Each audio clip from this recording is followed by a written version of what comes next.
কিছুটা স্থানীয় পর্যায় থেকে কিন্তু উদ্যোগ নিলে কিন্তু আসলে আজকের এই অবস্থা তৈরি হয় না।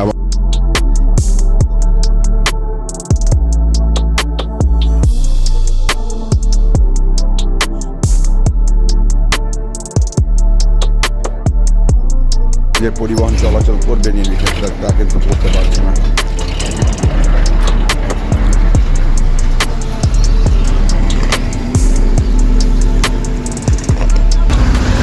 তো সামান্য একটু সময়, সামান্য একটু শ্রম আর একটু সহযোগিতা কিন্তু সকলকেই একটু কিছুটা হলেও কিন্তু আসলে শান্তির প্রয়াস করে। তো আসলে আমরা চাবো যে আসলে আমাদের এই ধরনের উদ্যোগকে কারা কতটুকু সাফল্য করতে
গাউসিয়া কুড়িল যে থেকে যে গাউসিয়া ইন পথ রয়েছে সেই পথটি কিন্তু আসলে পুরো অবরুদ্ধ হয়ে রয়েছে যে এই ময়লা আবর্জনায়। আসলে নিচ থেকে নিজের পরিশ্রম এবং রূপগঞ্জ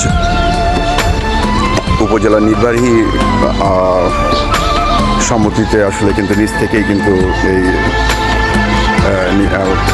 শ্রম দিয়ে এই যে রাস্তার প্রতিবন্ধকতা তা দূর করার চেষ্টা করছি। আর এই বিষয়ে সর্বাত্মক সবসময় কিন্তু আসলে সহযোগিতা করে থাকেন আমাদের রূপগঞ্জ উপজেলার নির্বাহী